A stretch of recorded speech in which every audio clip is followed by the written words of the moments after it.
नमस्कार साथियों, आज अपन इस वीडियो के अंदर जुलाई करंट अफेयर से संबंधित पार्ट 3 पढ़ेंगे। इससे पहले जुलाई 2021 करंट अफेयर्स के 2 वीडियो इसी चैनल के ऊपर डाल रखे हैं। तो करंट अफेयर्स भारत और विश्व का है।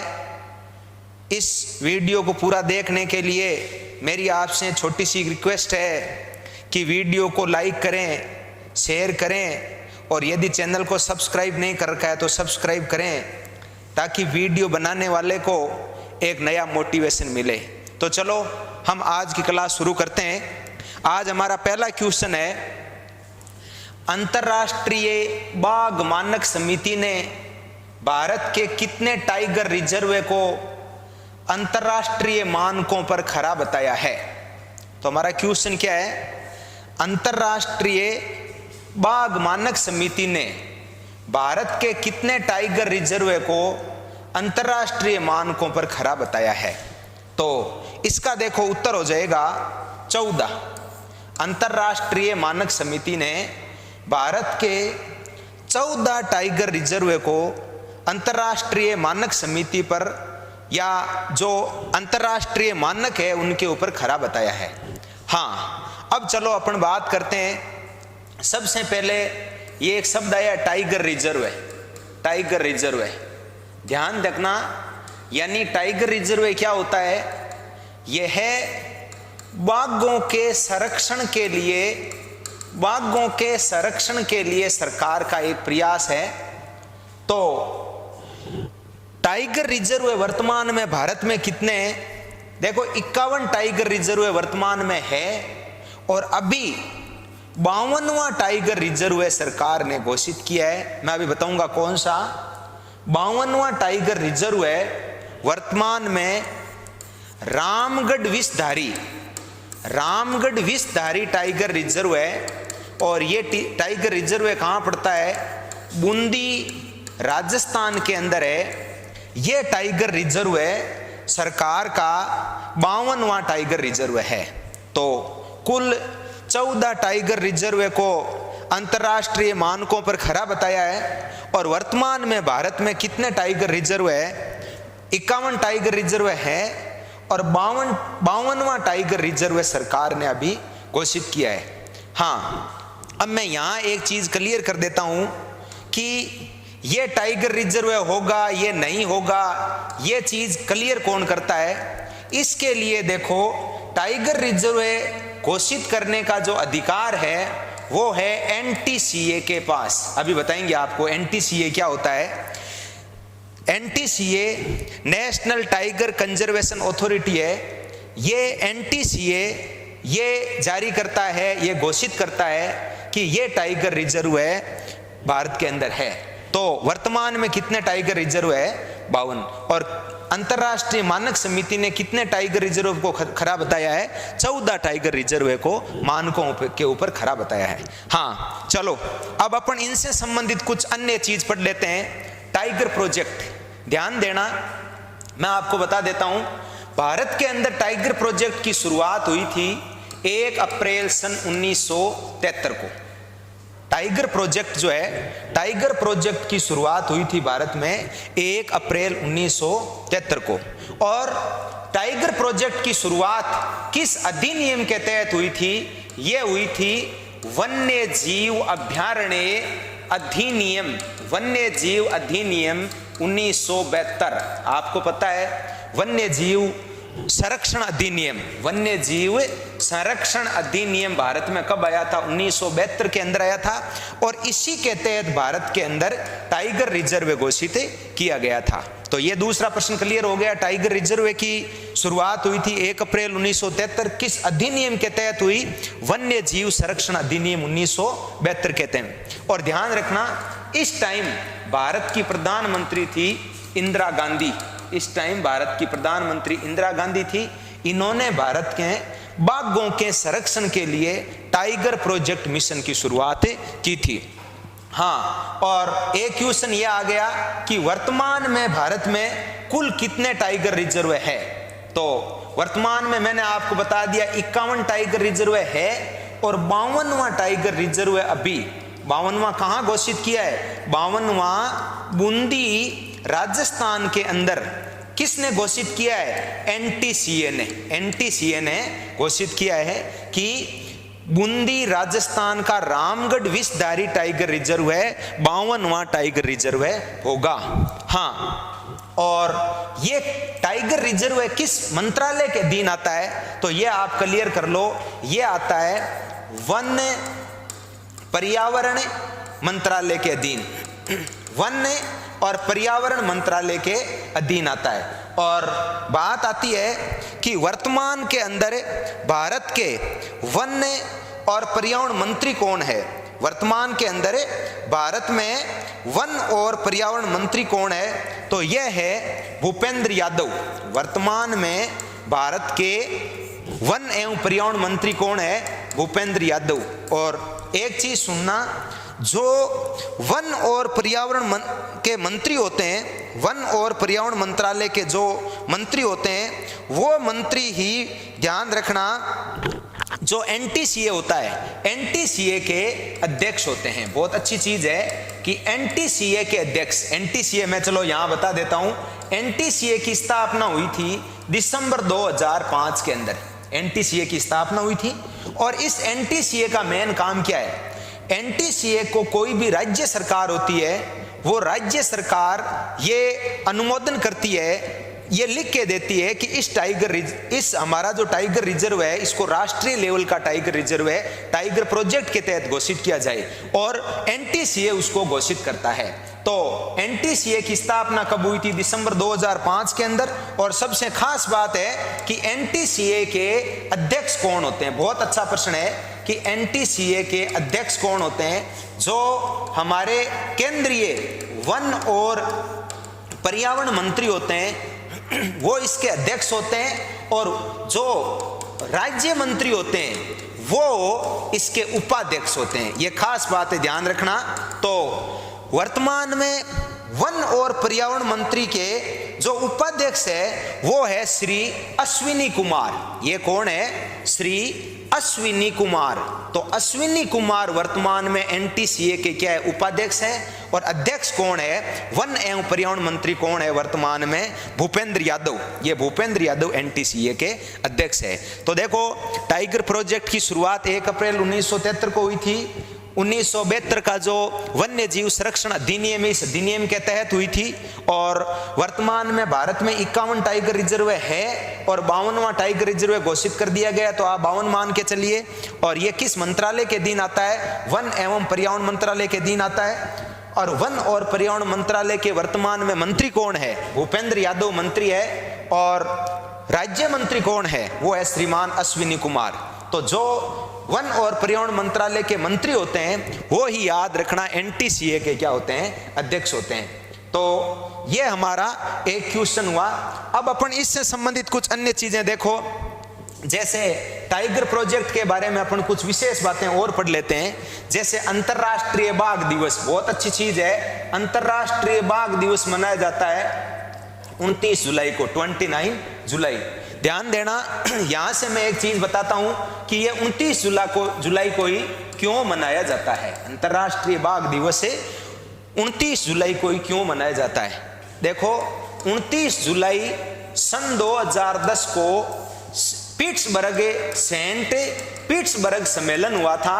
और इस पिट्सबर्ग सम्मेलन में क्या हुआ था? इसके अंदर बाघों के संरक्षण की बात की गई थी। इसीलिए 29 जुलाई को अंतर्राष्ट्रीय बाघ दिवस मनाया जाता है। हाँ, दूसरा क्वेश्चन है टाइगर मैन ऑफ इंडिया। बहुत अच्छा प्रश्न है कि टाइगर मैन ऑफ इंडिया कौन है? यह है कैलाश सांखला। कैलाश सांखला। और ये कैलाश सांखला कहां से है? ये राजस्थान के जोधपुर से संबंधित है। और एक चीज सुनना, 1973 के अंदर जो टाइगर प्रोजेक्ट शुरू किया गया था वो कैलाश सांखला के नेतृत्व में ही शुरू किया गया था। और कैलाश सांखला जी ने अपने अथक प्रयास के कारण टाइगर प्रोजेक्ट को सफल बनाया। और टाइगर प्रोजेक्ट, जैसे मान लो 2010 में बाघों का संरक्षण था, इसके लिए घोषणा पत्र जारी हुआ था। तो इनके प्रयासों से भारत में बाघों की संख्या में बहुत ज्यादा वृद्धि हुई। और याद रखना, मैं एक चीज और बता देता हूं, सन 2018 के अंदर भारत में बाघों की गणना हुई थी। अभी जो नेक्स्ट पिछली जो गणना हुई थी वो सन 2018 में हुई थी, और इस जनगणना के अनुसार भारत में बाघों की संख्या कितनी है? बाघों की संख्या है 2967। और सबसे ज्यादा जो बाघ है भारत में, सबसे ज्यादा जो बाघ है वो याद रखना मध्य प्रदेश के अंदर है, एमपी के अंदर। इसलिए एमपी को याद रखना टाइगर स्टेट कहते हैं। एमपी को क्या कहते हैं? Tiger state. सबसे ज्यादा एमपी के अंदर है, और उसके बाद 2 नंबर पर किसमें, यानी फर्स्ट स्थान एमपी का है और सेकंड स्थान है कर्नाटका। तो ये एक बहुत अच्छा प्रश्न है कि भारत में सर्वाधिक बाघ कहां पाए जाते हैं? एमपी के अंदर, मध्य प्रदेश के अंदर पाए जाते हैं। इसीलिए मध्य प्रदेश को ध्यान रखना टाइगर स्टेट के नाम से भी जाना जाता है। और एक चीज और क्लियर कर लो, प्रश्न आ जाता है कि विश्व में सर्वाधिक बाघ कहां पर है? विश्व में सर्वाधिक बाघ भारत के अंदर है। विश्व में सर्वाधिक बाघ कहां है? भारत के अंदर। हाँ, तो यहां देखो एक क्वेश्चन पूछा है टाइगर स्टेट, तो टाइगर स्टेट कौन सा हो जाएगा भाई? टाइगर स्टेट हो जाएगा एमपी टाइगर स्टेट है। विश्व में सर्वाधिक टाइगर कहां पर है? विश्व में सर्वाधिक टाइगर है भारत के अंदर। और भारत में सर्वाधिक टाइगर कहां है? तो भारत में सर्वाधिक टाइगर एमपी में है। इसीलिए एमपी को क्या कहते हैं? एमपी को टाइगर स्टेट कहते हैं। हाँ, दूसरा, बाघ का वैज्ञानिक नाम, इसका नाम है पैंथेरस टिग्रिस। भारत, ये बाघ का वैज्ञानिक नाम है पैंथेरस टिग्रिस। तो ये आपका एक क्वेश्चन हो गया, पूरा बाघ संरक्षण से संबंधित था, और बाघ का मैंने आपको वैज्ञानिक नाम बता दिया है पैंथेरस टिग्रिस। चलो अब अपन नेक्स्ट क्वेश्चन पढ़ते हैं। नेक्स्ट क्वेश्चन हमारा, हाल ही में किस देश में दुनिया का सबसे बड़ा स्टार नीलम क्लस्टर मिला है? तो मैं आपको बता देता हूं। सबसे पहले तो अपन बात करते हैं ये नीलम क्या है। आपको पता है नीलम एक प्रकार का खनिज है जो चट्टानों के रूप में पाया जाता है। तो स्टार नीलम क्लस्टर, नीलम एक बहुमूल्य खनिज होता है, बहुमूल्य खनिज है। और क्लस्टर, यहां एक शब्द है क्लस्टर। क्लस्टर का मतलब क्या होता है? क्लस्टर का मतलब होता है संग्रह। तो विश्व में सबसे बड़ा नीलम क्लस्टर मिला है, वो कहां मिला है? वो मिला है, याद रखना, श्रीलंका के अंदर। श्रीलंका के अंदर विश्व में सबसे बड़ा नीलम क्लस्टर मिला है। हाँ, श्रीलंका के अंदर कितना बड़ा नीलम क्लस्टर मिला है? याद रखना, लगभग 510 केजी का नीलम क्लस्टर मिला है। नीलम एक बहुमूल्य खनिज होता है, और इसकी जो अनुमानित रेट है वो याद रखना लगभग 100 मिलियन अमेरिकी डॉलर इसकी रेट है। लगभग 100 मिलियन अमेरिकी डॉलर इस नीलम क्लस्टर की रेट है। और ये जो नीलम मिला है इसका नाम दिया है सेरेंडीपिटी नीलम। याद रखना, इसका नाम जो श्रीलंका के अंदर मिला है इसका नाम दिया है सेरेंडीपिटी नीलम। ये जो नीलम मिला है, याद रखना, श्रीलंका के अंदर कोई मजदूर है, वो किसी खान में काम कर रहे थे, वहां उनको मिला है, और श्रीलंका के रत्नापुर नामक स्थान पर मिला है। ध्यान रखना, ये जो रत्नापुर है, इस रत्नापुर को, जो रत्नापुर है, इस रत्नापुर को श्रीलंका की खनिज राजधानी कहा जाता है। जो श्रीलंका है, श्रीलंका की जो खनिज राजधानी है वो किसको कहा जाता है? रत्नापुर को कहा जाता है। या खनिज राजधानी कह दो, या इसको आप कह सकते हो श्रीलंका की रत्न राजधानी। रत्न राजधानी कौन है? रत्नापुर। तो ये आपका एक क्वेश्चन हो गया, विश्व का सबसे बड़ा नीलम क्लस्टर कहाँ मिला है? नीलम एक बहुमूल्य खनिज है, श्रीलंका के अंदर मिला है, लगभग 510 केजी, यानी आप ये कह सकते हो 5 क्विंटल और 10 केजी का नीलम क्लस्टर मिला है। और उसके बाद इसकी जो रेट है, जो अनुमानित इसका मूल्य है, वो अनुमानित मूल्य कितना है? लगभग 100 मिलियन अमेरिकी डॉलर। और उसका नाम क्या दिया गया है? सेरेंडीपिटी नीलम। और यहाँ पे आप एक चीज ध्यान रखना, जैसे मैंने 2 ऑप्शन और दिए, एक ऑप्शन है जापान, तो जापान यहां क्यों दिया गया है? देखो जापान के अभी पीछे ही नए प्रधानमंत्री बने योशिहितो सुगा, ये जापान के नए प्रधानमंत्री बने, तो याद कर लेना योशिहितो सुगा। और एक ऑप्शन नेपाल है, नेपाल के भी अभी हाल ही में नए प्रधानमंत्री बने हैं, कौन है? शेर बहादुर देउबा, ये भी नेपाल के अभी हाल ही में क्या बने हैं? प्रधानमंत्री। तो ये दो क्वेश्चन और याद कर लो। जापान के वर्तमान में प्रधानमंत्री कौन है? योशिहितो सुगा। और नेपाल के वर्तमान में प्रधानमंत्री कौन है? शेर बहादुर देउबा।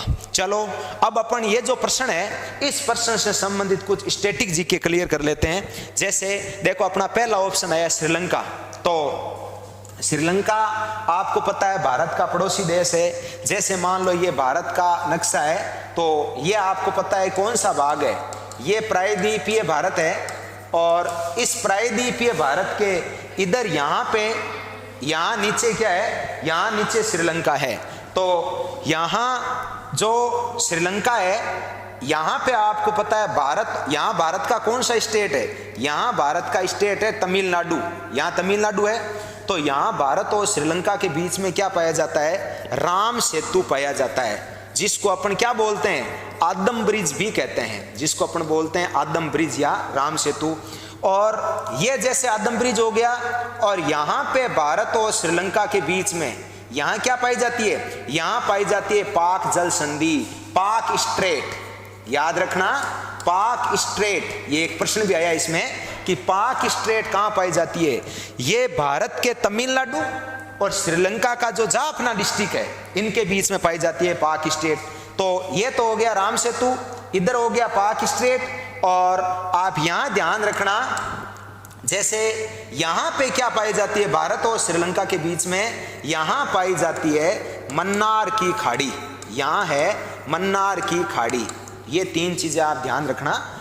भारत और श्रीलंका के बीच देखो, एक तो पाक स्ट्रेट पाई जाती है, एक आदम ब्रिज या राम सेतु पाया जाता है, और तीसरा पाया जाता है मन्नार की खाड़ी। हाँ, और भारत का पड़ोसी देश है। चलो अब अपन इससे संबंधित कुछ प्रश्न क्लियर कर लेते हैं। पहला प्रश्न है श्रीलंका की राजधानी। देखो श्रीलंका की आप कह सकते हो दो राजधानियां, एक तो है कोलंबो, ये श्रीलंका की न्यायिक राजधानी है, और ये श्रीलंका की कार्यकारी राजधानी है। लेकिन अभी हाल ही में श्रीलंका की एक नई राजधानी बनाई गई है, जयवर्धनपुरे कोटे। ये जयवर्धनपुरे कोटे याद रखना श्रीलंका की प्रशासनिक राजधानी है, ये श्रीलंका की प्रशासनिक राजधानी है। हाँ, श्रीलंका के प्रधानमंत्री कौन है? याद रखना श्रीलंका में प्रधानमंत्री और राष्ट्रपति दोनों भाई भाई है। तो श्रीलंका के प्रधानमंत्री है महिंदा राजपक्षे प्रधानमंत्री है। और राष्ट्रपति कौन है? श्रीलंका के राष्ट्रपति है गोटाबाया राजपक्षे, दोनों भाई भाई है। तो प्रधानमंत्री तो महिंदा राजपक्षे हैं और राष्ट्रपति गोटाबाया राजपक्षे हैं। हाँ, इसके बाद में पाक जल संधि आपको पता है, मैंने बता दिया भारत और श्रीलंका के बीच में पाक जल संधि कह दो, इसे पाक स्ट्रेट भी कह दो, यह आपका क्वेश्चन हो जाएगा। राम सेतु मैंने बता दिया, मन्नार की खाड़ी बता दिया। एक यहाँ पे क्वेश्चन दिया है श्रीलंका और भारत के बीच में सैन्य अभ्यास कौन कौन से होते हैं? याद रखना भारत और श्रीलंका के बीच में मुख्य रूप से दो सैन्य अभ्यास होते हैं। एक सैन्य अभ्यास तो होता है मित्र शक्ति, भारत और श्रीलंका की सेना के बीच में दो सैन्य अभ्यास है, एक तो है मित्र शक्ति और दूसरा जो सैन्य अभ्यास होता है वो होता है स्लिन, या एन लगा दो, नेक्स, ये एन तो मैंने ऐसे सुविधा के लिए लगाया है, स्लिन इसको बोलते हैं, स्लिनेक्स भारत और श्रीलंका के बीच में। देखो एसएल का मतलब श्रीलंका हो गया, एन का मतलब हो गया नेवी, एन का मतलब हो गया नेवी, और इस एन का मतलब ही नेवी, और ई एक्स का मतलब क्या हो जाएगा? Exercise, SLINEX, SLINEX। तो ये स्लिनेक्स जो है ना, ये भारत और श्रीलंका की याद रखना, जो नौसेना है, नौसेना के बीच होने वाला एक एक्सरसाइज है, अभ्यास है। तो भारत और श्रीलंका के बीच में दो प्रकार की एक्सरसाइज होती है। कौन कौन सी? एक तो होती है मित्र शक्ति और एक होती है स्लिनेक्स। चलो ये श्रीलंका के बारे में अपन ने कुछ क्वेश्चन क्लियर कर लिए। अब आगे बढ़ते हैं, ये अपना तीसरा क्वेश्चन हो गया। चलो अगला क्वेश्चन है, हाल ही में किस राज्य सरकार ने बांस औद्योगिक पार्क की स्थापना की है? बहुत अच्छा प्रश्न है। हाल ही में किस सरकार ने बांस औद्योगिक पार्क की स्थापना की है? बांस औद्योगिक पार्क, देखो पहले इस प्रश्न को समझ लो। यानी ये जो बांस औद्योगिक पार्क है, इसका मुख्य उद्देश्य क्या है? इसका मुख्य उद्देश्य है बांसों का उत्पादन बढ़ाना। इसका मुख्य उद्देश्य है बांसों का उत्पादन बढ़ाना। और जब बांसों का उत्पादन बढ़ेगा तो आपको पता है लोगों को ज्यादा से ज्यादा रोजगार मिलेंगे और लोगों की ज्यादा से ज्यादा आय में क्या होगी? वृद्धि होगी। तो यह हो गया, बांसों का उत्पादन बढ़ाने के लिए बांस औद्योगिक पार्क की स्थापना की गई है। और यह इस पार्क की स्थापना की है असम सरकार ने। असम जो है, असम ने वर्तमान में बांस औद्योगिक पार्क की स्थापना की है। आपको पता है ये जो असम है वो भारत का उत्तरी पूर्वी राज्य है। आपको पता है उत्तर पूर्व में भारत के टोटल कितने राज्य हैं? उत्तर पूर्व में भारत के 8 राज्य हैं, जिनमें से सिक्किम को छोड़कर जो 7 राज्य हैं, सिक्किम को छोड़कर जो 7 राज्य हैं, उन 7 राज्यों को क्या कहते हैं? उनको 7 सिस्टर्स कहा जाता है। उनको 7 सिस्टर्स कहा जाता है। उनमें से एक राज्य है कौन सा? असम। तो असम सरकार ने बांस औद्योगिक पार्क की स्थापना करी है और इसका मुख्य उद्देश्य है बांसों के उत्पादन को बढ़ावा देना, जिससे लोगों का रोजगार मिलेगा और आमदनी बढ़ेगी। और एक चीज ध्यान रखना, भारत के अंदर बांस का जो उत्पादन है लगभग 65% से अधिक उत्पादन, 65% से अधिक उत्पादन नॉर्थ ईस्टर्न के जो स्टेट है, जो आपने 8 राज्य पढ़े हैं उत्तरी पूर्वी भारत के, उनके द्वारा 65% से अधिक बांसों का उत्पादन किया जाता है। और एक चीज ध्यान रखना, जो भारत का उत्तरी पूर्वी भारत है, जो उत्तरी पूर्वी राज्य है, उत्तरी पूर्वी राज्य के लिए, उनके विकास के लिए एक केंद्र सरकार ने अलग से मंत्रालय गठित कर रखा है। केंद्र सरकार ने अलग से मंत्रालय गठित कर रखा है। और ये जो मंत्रालय है, इस मंत्रालय का नाम है डोनर। इसको बोलते क्या है? डोनर, यानी development of north east region. और ये जो डोनर मंत्रालय, ये डोनर मंत्रालय के वर्तमान में जो मंत्री है वो कौन है? इनके वर्तमान में मंत्री है, याद रखना, जी किशन रेड्डी। जी किशन रेड्डी ये वर्तमान में जो डोनर मंत्रालय है, जो उत्तरी पूर्वी क्षेत्र है, इनके मंत्री है। पहले डॉक्टर जितेंद्र सिंह थे और वर्तमान में कौन है? जी किशन रेड्डी। तो यह आपका एक क्वेश्चन हो गया बांस औद्योगिक पार्क। और बांस औद्योगिक पार्क की स्थापना कहां की गई है? असम सरकार के द्वारा की गई है। चलो अब अपन इस प्रश्न से रिलेटेड कुछ चीजें पढ़ लेते हैं। हाँ, अपन असम के बारे में पढ़ते हैं भाई। असम की राजधानी क्या है? दिसपुर। असम की राजधानी दिसपुर, या कई बार अपन कहते हैं गुवाहाटी। ध्यान रखना, ये जो दिसपुर है गुवाहाटी का ही एक भाग है। हाँ, असम के वर्तमान में मुख्यमंत्री कौन है? असम के वर्तमान में मुख्यमंत्री है हिमंत बिस्वा शर्मा। ये नए बने हिमंत, याद कर लो, हिमंत बिस्वा शर्मा। ये वर्तमान में असम के क्या है? मुख्यमंत्री। और असम के वर्तमान में राज्यपाल कौन है? असम के राज्यपाल है जगदीश मुखी। ये असम के वर्तमान में क्या है? राज्यपाल है। तो असम की राजधानी बता दी, मुख्यमंत्री बता दिया, राज्यपाल बता दिया।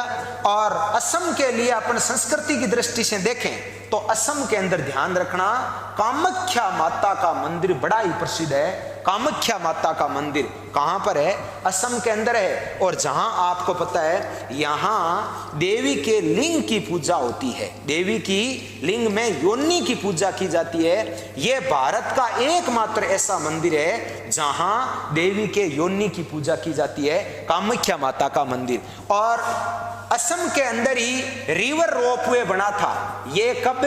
अगस्त 2020 के अंदर। ये बड़ा अच्छा प्रश्न है, रिवर रोपवे। और रिवर रोपवे कहां बनाया गया था? रिवर रोपवे ब्रह्मपुत्र नदी के ऊपर बनाया गया था। ब्रह्मपुत्र नदी के ऊपर रिवर रोपवे बनाया गया था अगस्त 2020 के अंदर। यह भारत का पहला रोपवे था जो असम के अंदर बनाया गया था। हाँ, अब मैं यहां आपको जुलाई से संबंधित कुछ नियुक्तियां बता देता हूं, आप फटाफट देखो। मादक पदार्थ नियंत्रण ब्यूरो, मादक पदार्थ जो एनसीबी है, एनसीबी का प्रमुख किसको बनाया गया है? ये बनाया गया है एसएन प्रधान। एसएन प्रधान को मादक पदार्थ नियंत्रण ब्यूरो का प्रमुख बनाया गया है। अगला है दिल्ली पुलिस के नए आयुक्त किसको बनाए गए? ये बनाए गए वरिष्ठ आईपीएस है राकेश अस्थाना। राकेश अस्थाना को दिल्ली पुलिस के नए आयुक्त बनाए गए हैं। इसके बाद है नागरिक उड्डयन सुरक्षा ब्यूरो के महानिदेशक। तो ये किसको बनाए गए हैं? ये बनाए गए हैं नासिर कमल। ये मैं जुलाई माह की आपको नियुक्तियां बता रहा हूं। और कर्नाटक के नए मुख्यमंत्री, कर्नाटक में आपको पता है पहले मुख्यमंत्री थे बीएस येदियुरप्पा, और वर्तमान में कौन बनाए गए? बसवराज बोम्मई, बसवराज। हाँ, अब हमारा नेक्स्ट क्वेश्चन है, हाल ही में किस देश ने आईएसएस में नौका नाम की अपनी सबसे बड़ी प्रयोगशाला लॉन्च की है? चलो अपन सबसे पहले बात करते हैं, ये आईएसएस क्या है? आईएसएस इसका पूरा नाम होता है इंटरनेशनल और ISS space station, international space station, अंतरराष्ट्रीय अंतरिक्ष स्टेशन, ये आईएसएस है। और याद रखना ये आईएसएस है मुख्य रूप से 5 देशों की जो अंतरिक्ष एजेंसियां हैं, उन देशों ने मिलकर आईएसएस को पृथ्वी की निचली कक्षा में स्थापित कर रखा है। तो 5 देशों की जो अंतरिक्ष एजेंसियां, अभी मैं बताऊंगा कौन कौन सी है, उन 5 देशों की अंतरिक्ष एजेंसियों ने मिलकर पृथ्वी की निचली कक्षा के अंदर आईएसएस स्थापित कर रखा है। तो इस आईएसएस में क्या करते हैं? आईएसएस के अंदर वैज्ञानिक जाकर वहां पर क्या करते हैं? अंतरिक्ष से संबंधित आईएसएस में वैज्ञानिक अंतरिक्ष से संबंधित परीक्षण करते हैं, अपने रिसर्च करते हैं। किससे संबंधित? अंतरिक्ष से संबंधित। तो ये आईएसएस हो गया। और इस आईएसएस में अपनी एक प्रयोगशाला स्थापित कर रहा है कौन? नौका नाम की प्रयोगशाला। बहुत अच्छा प्रश्न है। ये प्रयोगशाला स्थापित कर रहा है, ध्यान रखना, रूस जो है आईएसएस के अंदर अपनी सबसे बड़ी प्रयोगशाला नौका नाम दिया है, नौका नाम की प्रयोगशाला स्थापित कर रहा है। हाँ, तो यह आपका एक क्वेश्चन हो गया, आईएसएस में नौका नाम की प्रयोगशाला कौन स्थापित कर रहा है? रूस स्थापित कर रहा है। और आईएसएस में वैज्ञानिक जाकर क्या करते हैं? मुख्यतः अंतरिक्ष वैज्ञानिक जाते हैं और अंतरिक्ष से संबंधित रिसर्च का काम करते हैं, परीक्षण का काम करते हैं। चलो इस प्रश्न से रिलेटेड अपन कुछ और बातें पढ़ लेते हैं। यहां अपन पढ़ते हैं विश्व के प्रमुख अंतरिक्ष यात्री।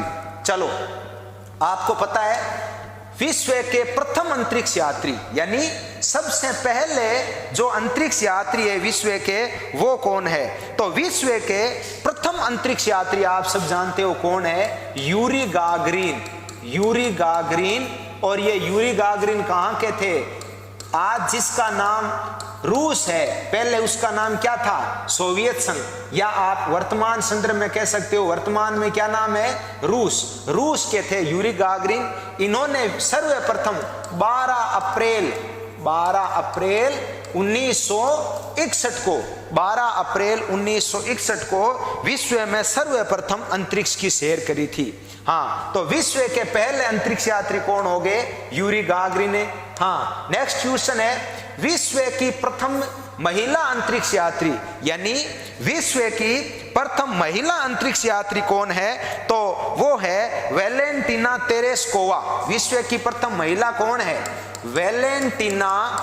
Valentina Tereshkova. ये विश्व की प्रथम महिला अंतरिक्ष यात्री है। और भारत के प्रथम अंतरिक्ष यात्री कौन है? आपको पता है, राकेश शर्मा।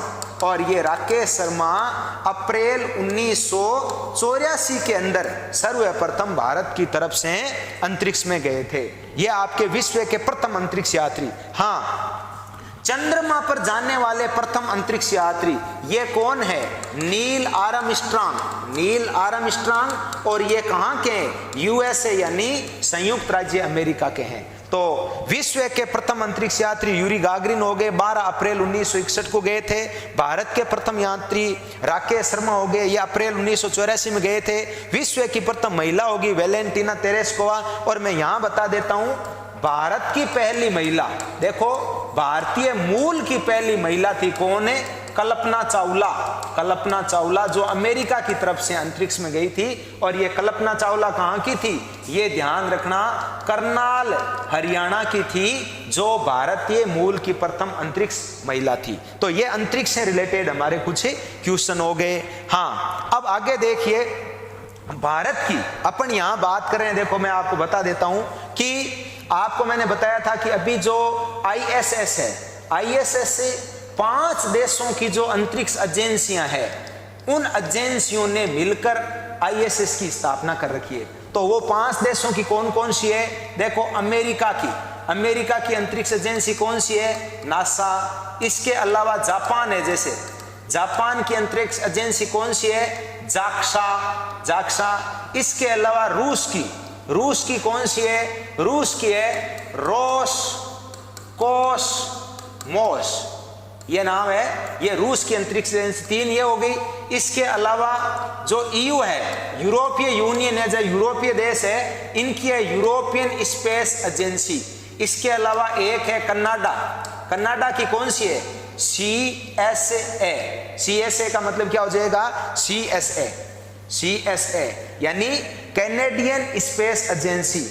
इन 5 स्पेस एजेंसियों ने मिलकर क्या किया है? इन 5 ने मिलकर ISS को पृथ्वी की निचली कक्षा में स्थापित किया है। तो ये विश्व के 5 देशों की मैंने अंतरिक्ष एजेंसियां बता दी।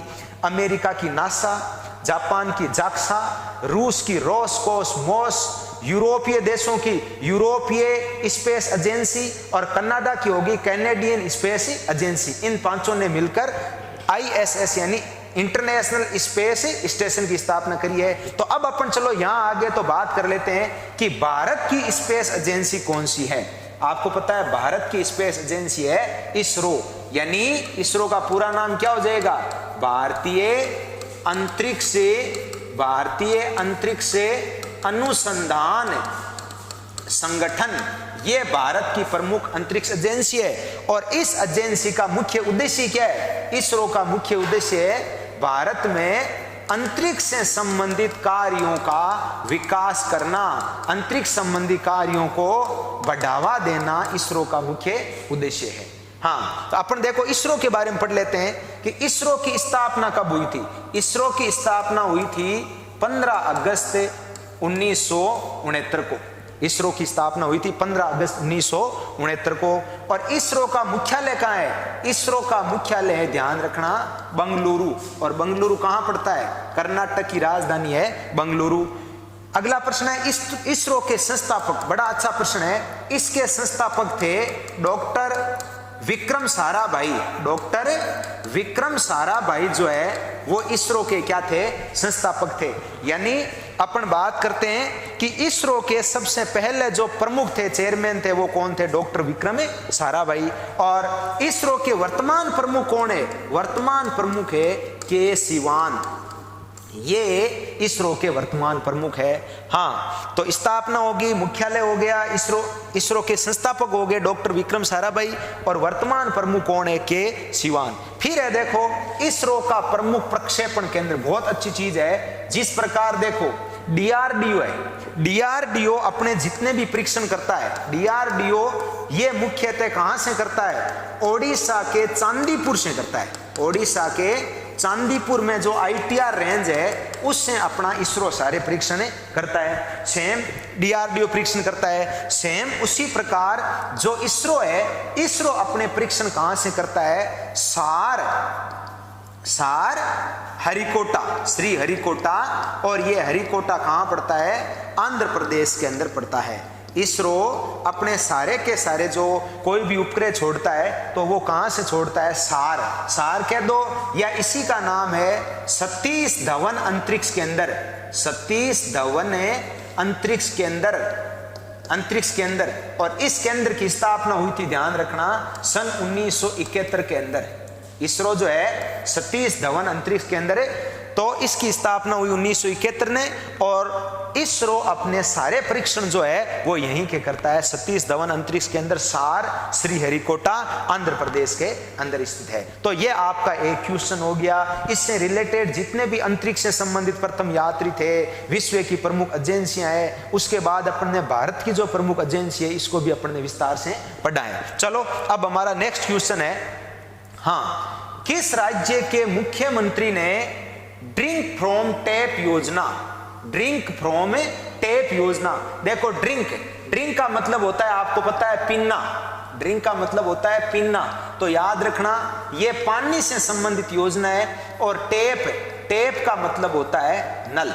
तो ड्रिंक फ्रॉम टैप योजना, इसका मतलब क्या है कि नल के द्वारा पानी पीना। ये किसने शुरू करी है? ये याद रखना, ओडिशा सरकार ने शुरू करी है। ओडिशा सरकार ने कहां से? जगन्नाथपुरी से। ओडिशा ने जगन्नाथपुरी जो है, जगन्नाथपुरी से इस अपनी योजना की शुरुआत करी है। और इस योजना का जो मुख्य ध्येय वाक्य है वो क्या है? यानी आप यूं कह सकते हो, हर घर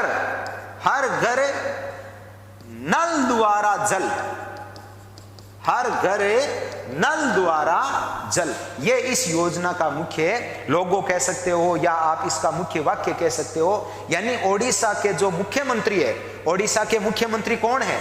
आपको पता है, ओडिशा के मुख्यमंत्री है नवीन पटनायक है। तो इनका मुख्य उद्देश्य है कि जगन्नाथपुरी के अंदर प्रत्येक घर में नल के द्वारा शुद्ध पानी की सप्लाई हो, शुद्ध पानी की सप्लाई हो। और आपको पता है कि जगन्नाथपुरी जो है ना, वो पर्यटन की दृष्टि से बड़ा इंपॉर्टेंट है। इसलिए इनका मुख्य उद्देश्य है कि भाई जो पर्यटक आते हैं वो पूरी तरह से प्लास्टिक मुक्त हो जाए। मतलब उनको प्लास्टिक की जो शुद्ध पानी की बोतलें होती है, फिल्टर पानी की बोतलें, उनको वो लाने की आवश्यकता नहीं है। और अनुमान लगाया है कि लगभग 400 metric ton, 400 metric ton plastic जो है ना, उस प्लास्टिक के कचरे से प्रति वर्ष निजात मिल जाएगी। यानी बोतलें यूज नहीं करनी पड़ेगी, हर नल के अंदर शुद्ध पानी होगा। तो लगभग 400 मीट्रिक टन जो प्लास्टिक का कचरा है, उससे राज्य को या वहां के व्यक्तियों को क्या मिल जाएगी? निजात मिल जाएगी। तो ये आपका पहला क्वेश्चन हो जाएगा। कौन सा प्रश्न है? कि ड्रिंक फ्रॉम टैप योजना, ड्रिंक फ्रॉम टैप योजना। हाँ, अब अपन ने देखो ओडिशा के बारे में पढ़ लिया। उड़ीसा के वर्तमान में सीएम कौन है? नवीन पटनायक। हाँ, अब चलो अपन आगे पढ़ते हैं। देखो ओडिशा जो है वो, इसका जो पूर्व नाम था ओडिशा का, शुरुआत में देखो एक क्वेश्चन बताता हूं मैं, कि यह बना था 1 अप्रैल 1936 को बना था। आज अपन जैसे मान लो प्रश्न पढ़ते हैं कि भाषा के आधार पर बनने वाला भारत का प्रथम राज्य कौन है? तो अपन उत्तर क्या देते हैं? आंध्र प्रदेश। आंध्र प्रदेश आपको पता है 1 अक्टूबर 1953 को भाषा के आधार पर पहला राज्य बना था। लेकिन यह चीज आपको ध्यान रखनी है कि यदि यह प्रश्न तब लिखना है जब आपको ऐसे पूछ लें कि स्वतंत्रता के पश्चात जो पहला स्टेट बना था वो बना था आंध्र प्रदेश। लेकिन यदि आपको ऐसे पूछ दिया जाए कि भाषा के आधार पर पहला स्टेट कौन सा बना था, ध्यान रखना पहला स्टेट बना था ओडिशा, और ओडिशा का उस टाइम नाम क्या था? उत्कल। उस टाइम नाम क्या था? उत्कल राज्य था। उत्कल राज्य जो है ना 1 अप्रैल 1936 को भाषा के आधार पर बनने वाला भारत का प्रथम राज्य था। लेकिन ज्यादातर जो प्रश्न आते हैं वो ये आते हैं स्वतंत्रता के पश्चात कौन सा था। तो स्वतंत्रता के पश्चात आपको पता है पहला स्टेट कौन सा है? आंध्र प्रदेश, जो कब बना था? 1 अक्टूबर 1953 को बना था। हाँ, तो मैं यहां यह बताना चाह रहा हूं कि ओडिशा की जो स्थापना हुई थी वो कब हुई थी? 1 अप्रैल 1936 को।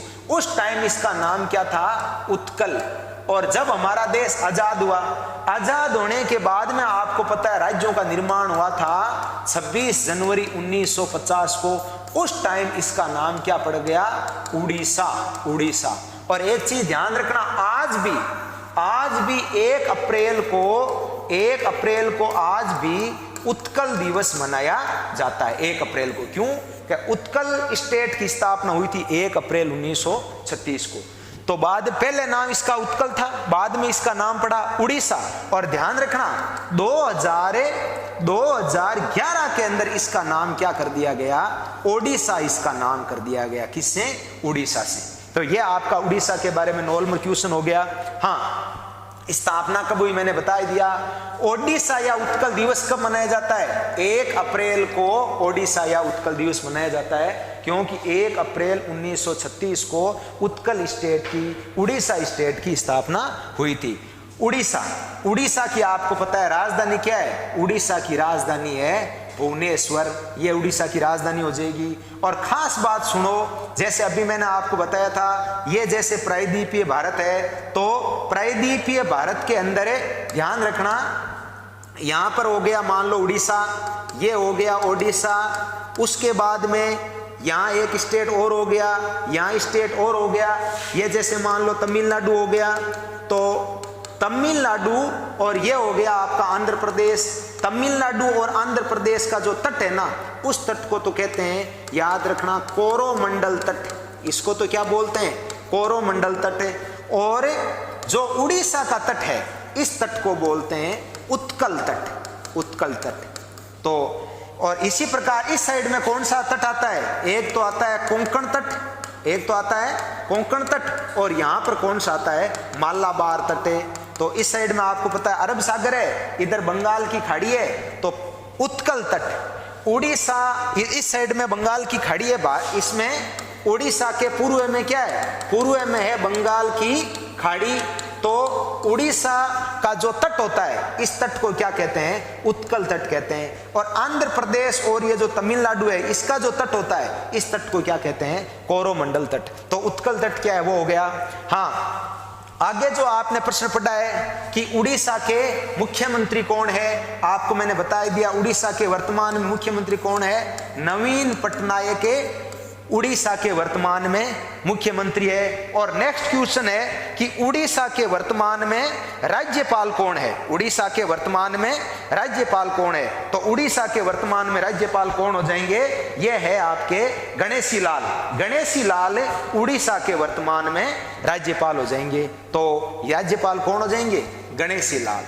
ये आपके क्वेश्चन हो गया कि उड़ीसा जो है इसका पूर्व में नाम क्या क्या था, उड़ीसा की स्थापना कब कब हुई थी, वर्तमान में इसके मुख्यमंत्री कौन है, उड़ीसा के वर्तमान में राज्यपाल कौन है, ये सारी चीजें मैंने आपको क्लियर करवा दी है।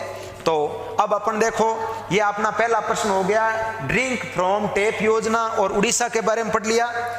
अब हमारा अगला क्वेश्चन है, हाल ही में शुरू हुए विद्या प्रवेश प्रोग्राम का संबंध किससे है? देखो, विद्या प्रवेश प्रोग्राम मैं आपको बता देता हूं, जो NEPA न्यू एजुकेशन पॉलिसी, ये आपको पता है 29 जुलाई 2020 से हमारे देश में क्या हुई थी, लागू हुई थी।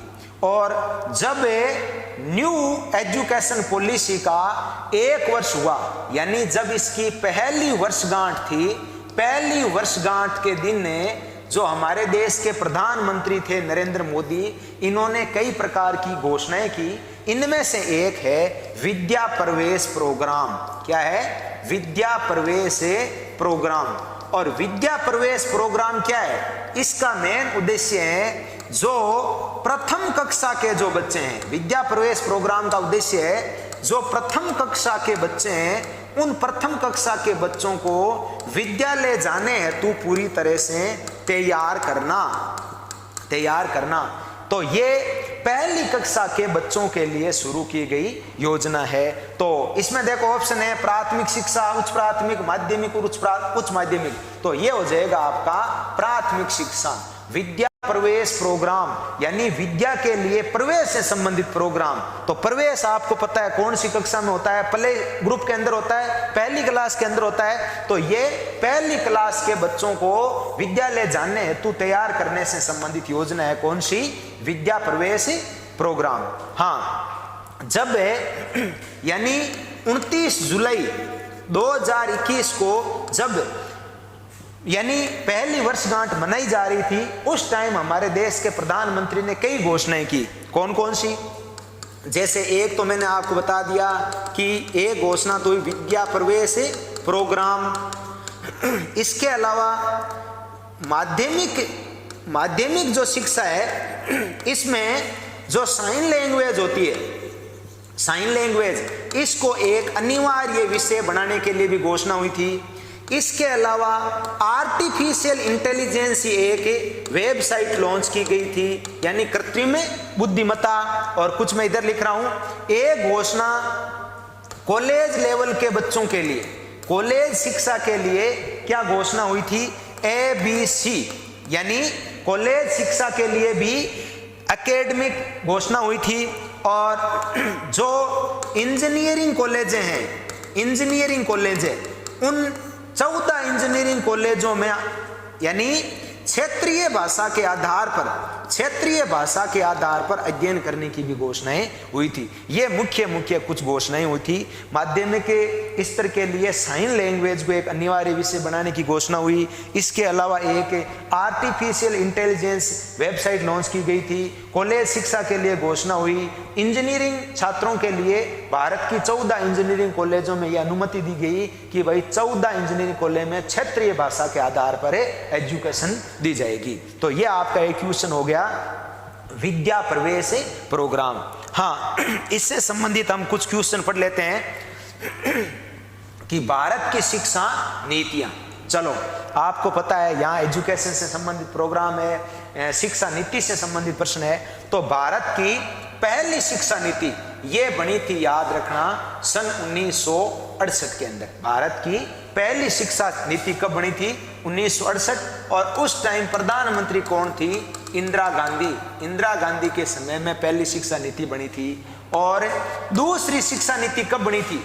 दूसरी शिक्षा नीति आप 1900, इसका उल्टा कर दो, 68 का 8 से कर दो, 1986 के अंदर बनी थी। और इस टाइम भारत के प्रधानमंत्री कौन थे? राजीव गांधी।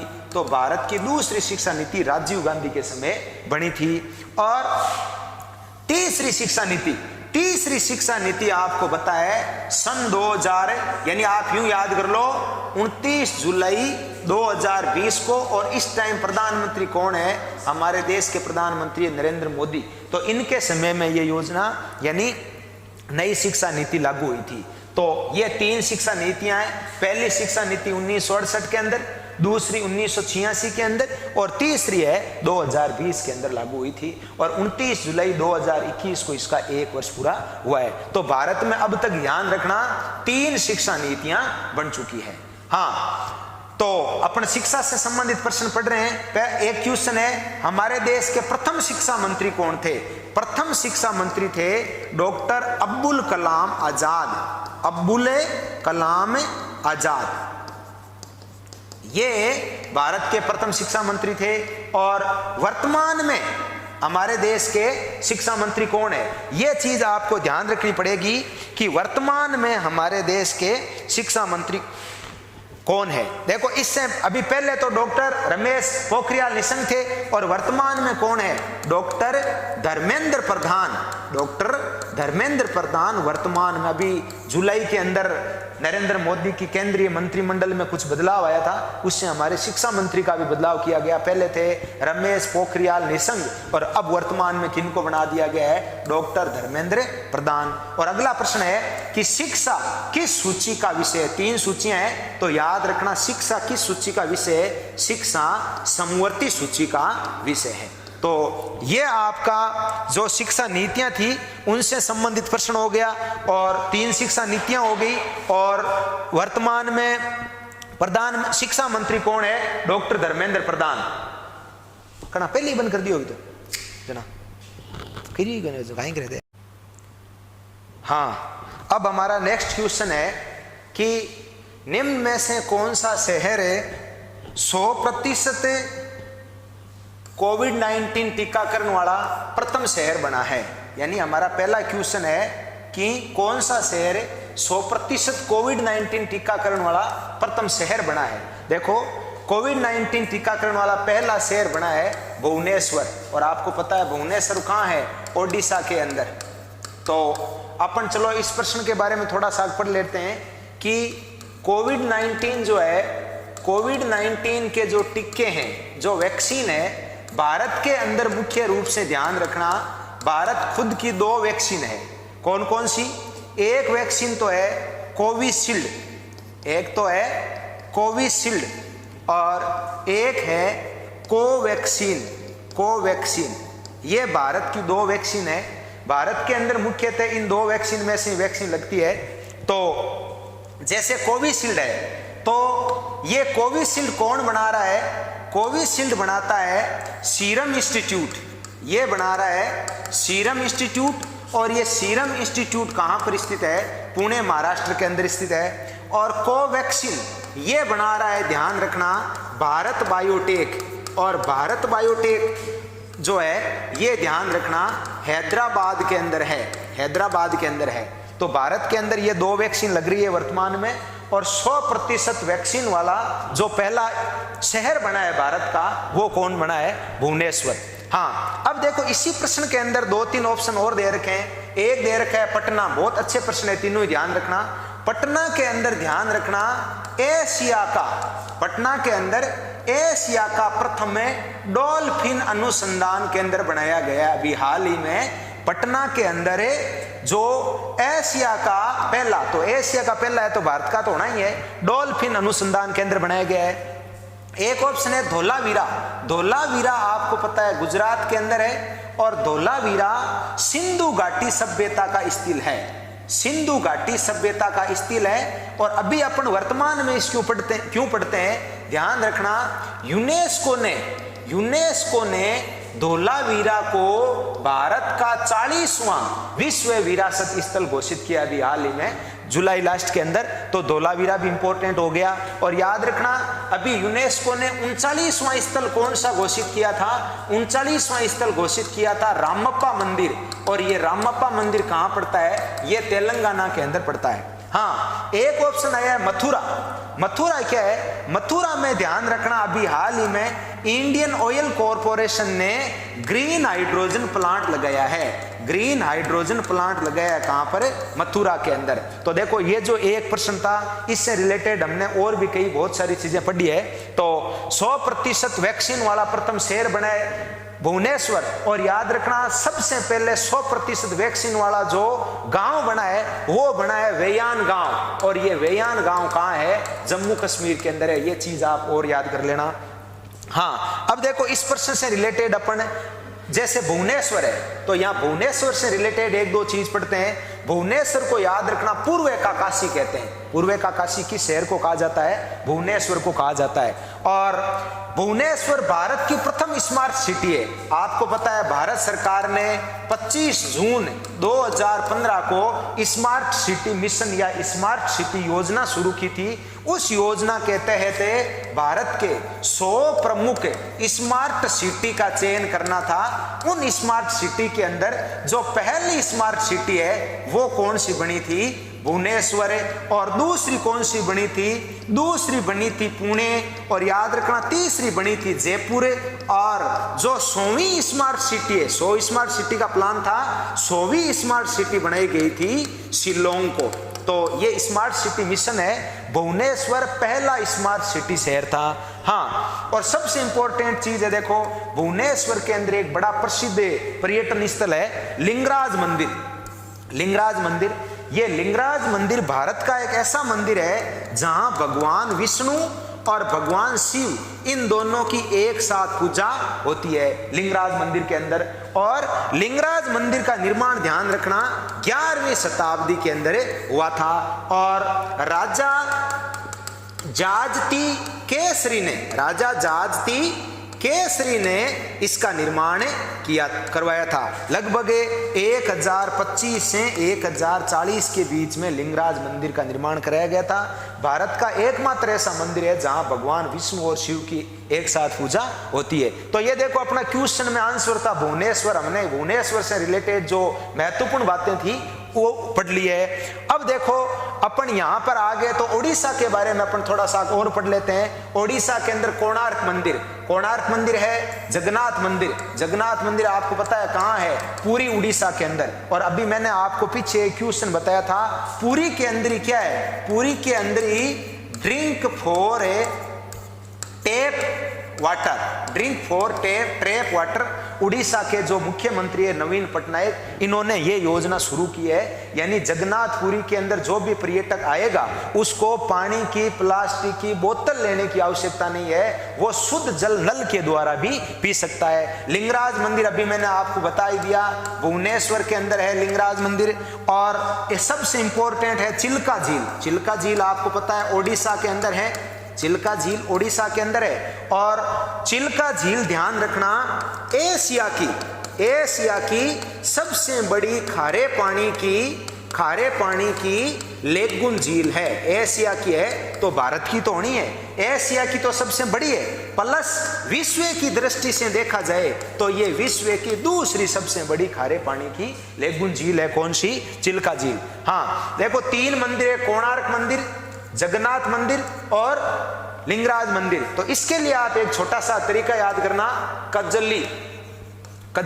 ये इन तीनों को याद करने का तरीका है। देखो मैंने के क्रम वही जचा दिया है, क जैली, तो लेकिन इनका एक क्रम उल्टा है। देखो ये जैसे लिंगराज मंदिर है, इसका निर्माण ध्यान रखना 12वीं शताब्दी में हुआ था। और जगन्नाथ मंदिर का निर्माण 12वीं शताब्दी, इसका निर्माण 11वीं में, इसका 12वीं में। और कोणार्क के सूर्य मंदिर का निर्माण कौन सी शताब्दी में हुआ है?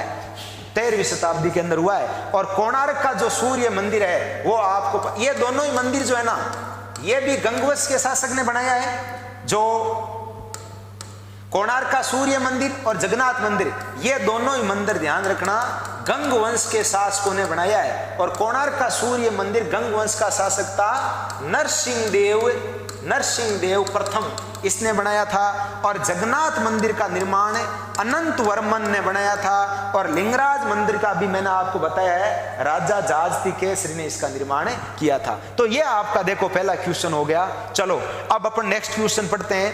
हाँ, आईपीएल 2021 के शेष मैच किस देश में होने हैं? आपको पता है आईपीएल चल रहा है अभी, अप्रैल मई के अंदर अपने इंडिया के अंदर ही आईपीएल हुआ था, लेकिन कोविड-19 के कारण वो आईपीएल पूरे हो नहीं सके।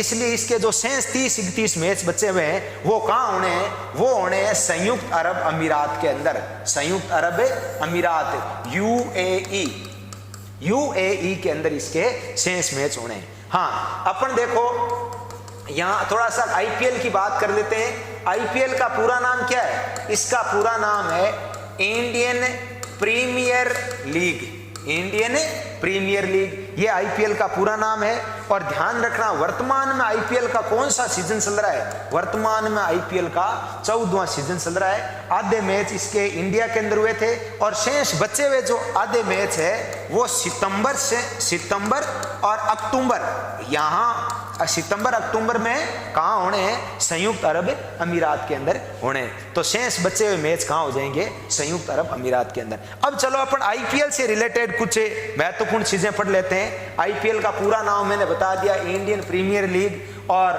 आईपीएल की शुरुआत हुई थी, ध्यान रखना, 2008 के अंदर। आईपीएल की शुरुआत हुई थी 2008 के अंदर। और आईपीएल का जो प्रथम विजेता था, यानी 2008 के अंदर इसको किसने जीता था, राजस्थान रॉयल्स ने जीता है। ध्यान रखना, राजस्थान रॉयल्स ने केवल और केवल आईपीएल एक ही बार जीता है। तो पहला विजेता राजस्थान रॉयल्स था। एक इसमें क्वेश्चन है, वर्तमान में टीमें कितनी है, वर्तमान में आईपीएल में 8 टीमें हैं। और एक क्वेश्चन है, वर्तमान में कौन सा सीजन चल रहा है, वर्तमान में आईपीएल का 14वां सीजन चल रहा है। और सर्वाधिक विजेता, आईपीएल का सर्वाधिक विजेता कौन है, आईपीएल का सर्वाधिक विजेता है मुंबई इंडियंस। मुंबई इंडियंस ने, ध्यान रखना, 5 बार आईपीएल जीत लिया है। और 2 नंबर पर किसका स्थान है, वो है चेन्नई सुपर किंग्स का। 2 नंबर पर है चेन्नई सुपर किंग्स का। और चेन्नई सुपर किंग्स ने, ध्यान रखना, 3 बार आईपीएल जीत लिया है। हाँ, अगली चीज है कि भाई जो आईपीएल है, आईपीएल का स्पॉन्सर कौन है। यहां 2 क्वेश्चन है भाई। स्पॉन्सर, वर्तमान में जो आईपीएल है इसका स्पॉन्सर है वीवो। आईपीएल का स्पॉन्सर यानी वीवो कंपनी आईपीएल का स्पॉन्सर है। और प्रशासक, प्रशासक का मतलब है आईपीएल करवाता कौन है, आईपीएल करवाता है बीसीसीआई, यानी board of control for cricket in India, यानी भारतीय क्रिकेट कंट्रोल बोर्ड है, वो आईपीएल का आयोजन करवाता है। और स्पॉन्सर कौन है इसका, वीवो हो गया। तो ये देखो आईपीएल से संबंधित अपने जो क्वेश्चन है इसमें अपन ने कुछ स्टैटिक चीजें भी क्लियर कर ली। मैं आगे इसमें बता देता हूं। देखो 2020 के अंदर जो 13वां आईपीएल हुआ था, ये कहां हुआ था, देखो उस टाइम कोविड-19 था, भारत के अंदर कोविड-19 सिरमौर था, इसलिए 13वां सीजन पूरा का पूरा क्या हुआ था, यूएई के अंदर हुआ था, संयुक्त अरब अमीरात हुआ था। मैं यहाँ 13वां अलग क्यों बता रहा हूं, देखो उस टाइम भारत और चीन के बीच में कुछ विवाद चल रहे थे, इसलिए जो वीवो चीन की कंपनी है, इसलिए 13वें सीजन ने भारत वालों ने कहा कि भाई हम वीवो को स्पॉन्सर नहीं बनाएंगे। इसलिए उस टाइम भारतीय कंपनी, कौन सी, भारतीय कंपनी ड्रीम 11, इसको इसका स्पॉन्सर बनाया गया था। और विजेता कौन था, विजेता वही मुंबई इंडियंस। मुंबई इंडियंस 13वें सीजन की विजेता थी। और अब यहां देखो 3 क्वेश्चन मैं बता रहा हूं। आईपीएल का जो 13वां सीजन था, 13वें सीजन में सर्वाधिक जो रन किसने बनाए थे, सर्वाधिक रन केएल राहुल ने बनाए थे। ये आईपीएल का जो 13वां सीजन था, इसमें सर्वाधिक जो रन बनाए थे वो बनाए थे केएल राहुल ने। और सर्वाधिक जो विकेट लिए थे, सर्वाधिक विकेट वो लिए थे रबाडा ने। और प्लेयर ऑफ द सीरीज, यानी पूरी सीरीज का जो दी बेस्ट प्लेयर था वो था जोफ्रा आर्चर।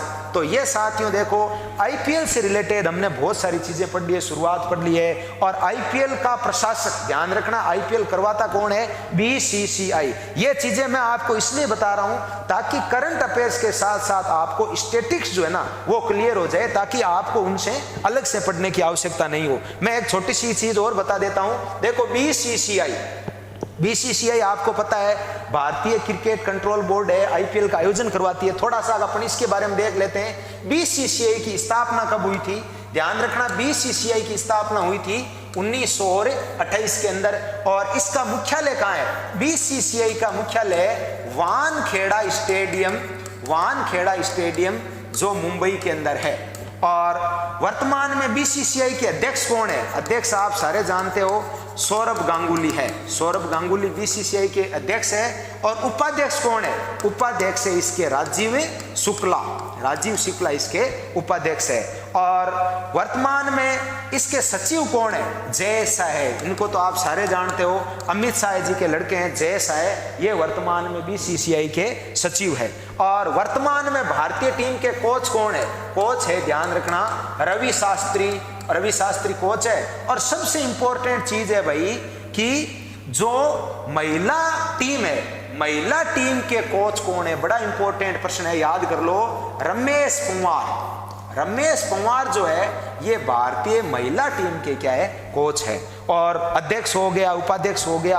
और ये एक बड़ा इंपॉर्टेंट प्रश्न है कि भारत का सबसे बड़ा क्रिकेट स्टेडियम कौन सा है? ये भारत का नहीं है, ये ध्यान रखना, विश्व का सबसे बड़ा क्रिकेट स्टेडियम है, जहां लगभग 1,32,000 से भी ज्यादा दर्शक एक साथ क्रिकेट मैच देख सकते हैं। और ये कौन सा स्टेडियम है? ये है, आपको पता है इसका वर्तमान नाम क्या है? Narendra Modi cricket stadium. और जो कहाँ है? ये है, याद रखना, अहमदाबाद गुजरात के अंदर। अहमदाबाद गुजरात के अंदर है। इसका नया नाम क्या है? Narendra Modi cricket stadium. ये विश्व का सबसे बड़ा क्रिकेट स्टेडियम है। तो ये देखो, अपने क्रिकेट से संबंधित, आईपीएल से संबंधित चीजें पढ़ी है। चलो अब अपन आगे बढ़ते हैं कि हमारा नेक्स्ट क्वेश्चन कौन सा है। हाँ, अगला क्वेश्चन है, 1 अगस्त 2021 से संयुक्त राष्ट्र सुरक्षा परिषद यानी UNSC, United nation security council, संयुक्त राष्ट्र सुरक्षा परिषद की कितने समय के लिए अध्यक्षता करेगा? यानी भारत है वो कितने समय के लिए अध्यक्षता करेगा? चलो मैं आपको बता देता हूं, यूएनएससी की अध्यक्षता करना ये भारत के लिए पहला मौका है। यह पहला मौका है और इसकी अध्यक्षता भारत करेगा। तो भारत में भारत के प्रधानमंत्री नरेंद्र मोदी करेंगे। तो प्रधानमंत्रियों में मोदी पहले प्रधानमंत्री है जो यूएनएससी की सुरक्षा परिषद की अध्यक्षता करेंगे। और याद रखना, भारत को मात्र 1 माह के लिए, 1 माह के लिए यानी 1 अगस्त से लगाकर अंतिम अगस्त तक 1 माह के लिए अध्यक्षता सौंपी है। तो अपना इस प्रश्न का उत्तर हो जाएगा, भारत कितने समय के लिए अध्यक्षता करेंगे? 1 माह के लिए भारत इसकी क्या करेगा?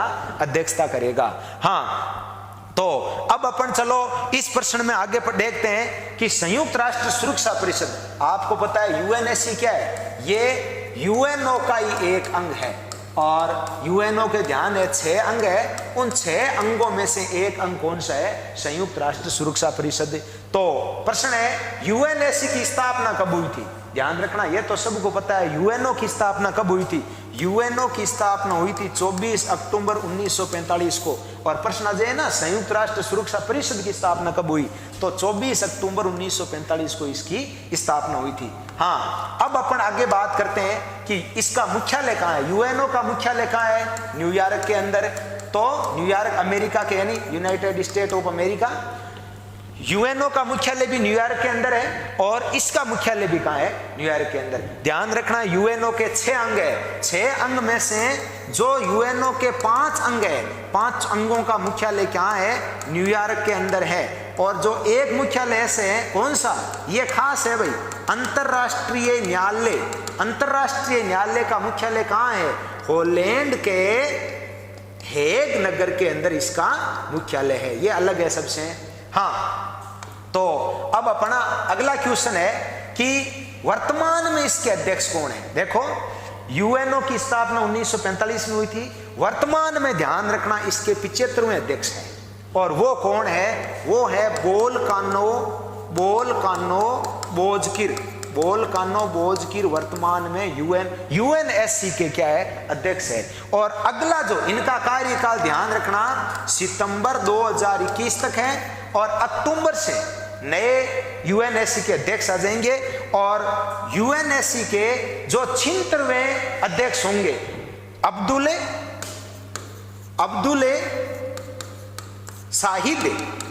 अब्दुल शाहिद इसके 76वें अध्यक्ष होंगे। तो ये आपके यूएनएससी के बारे में हो गए। यूएनएससी के सदस्य कितने हैं? तो यूएनएससी के आपको पता है टोटल 15 सदस्य हैं। उन 15 में से 5 सदस्य तो है स्थायी और 10 सदस्य क्या है? अस्थायी सदस्य हैं, जो आपको पता है 10 वर्ष के लिए नहीं, 2 वर्ष के लिए बनते हैं। 2 वर्ष बाद में वापस नए सदस्य आ जाते हैं, 1/3 सदस्य, और 5 सदस्य है वो इसके स्थायी है। और यूएनओ का उद्देश्य, सबसे इंपॉर्टेंट चीज है, इसका उद्देश्य क्या है? इसका उद्देश्य पूरे विश्व के अंदर विश्व के अंदर शांति स्थापित करना और विश्व में सुरक्षा स्थापित करना, आतंकवाद से विश्व की सुरक्षा करना, ये यूएनएससी का मुख्य उद्देश्य है। हाँ, अब एक देखो इसी प्रश्न में छोटा सा क्वेश्चन है, इंडिया इन यूएनओ, यानी यूएनओ के अंदर भारत का क्या रहा है। देखो भारत यूएनएससी का भारत 8वीं बार सदस्य बन चुका है। कौन सा सदस्य? अस्थायी सदस्य। देखो स्थायी सदस्य तो 5 देश है, भारत कौन सा सदस्य बना है? अस्थायी सदस्य। यूएनएससी के अंदर भारत 8वीं बार सदस्य बन चुका है। और दूसरी चीज, भारत जो है ना, वो खास बात है, भारत यूएनओ का एक संस्थापक सदस्य है। भारत यूएनओ का एक संस्थापक सदस्य है। यूएनओ के संस्थापक सदस्य कितने थे? 51, भारत उनमें शामिल है। और इंपॉर्टेंट चीज देखो, यूएनएससी की जो प्रथम महिला अध्यक्ष थी, यूएनएससी की जो प्रथम महिला अध्यक्ष थी, वो आपको ध्यान है कौन थी? विजय लक्ष्मी पंडित। विजय लक्ष्मी पंडित। और ये विजय लक्ष्मी पंडित सितंबर 1953 में यूएनएससी की अध्यक्ष बनी थी। ये यूएनएससी की प्रथम महिला अध्यक्ष थी जो भारतीय थी। तो साथियों, ये अपन ने इस वीडियो के अंदर करंट जीके के कुछ क्वेश्चन पढ़ लिए, उनसे संबंधित स्टैटिक जीके के क्वेश्चन भी पढ़ लिए। तो मैं आपको जो जुलाई करंट अफेयर्स का जो 4th वीडियो आएगा जल्द ही जारी कर दिया जाएगा। और इस चैनल से जुड़े रहने के लिए चैनल को ज़्यादा से ज़्यादा सब्सक्राइब करें और अपने साथियों के साथ शेयर करें। धन्यवाद।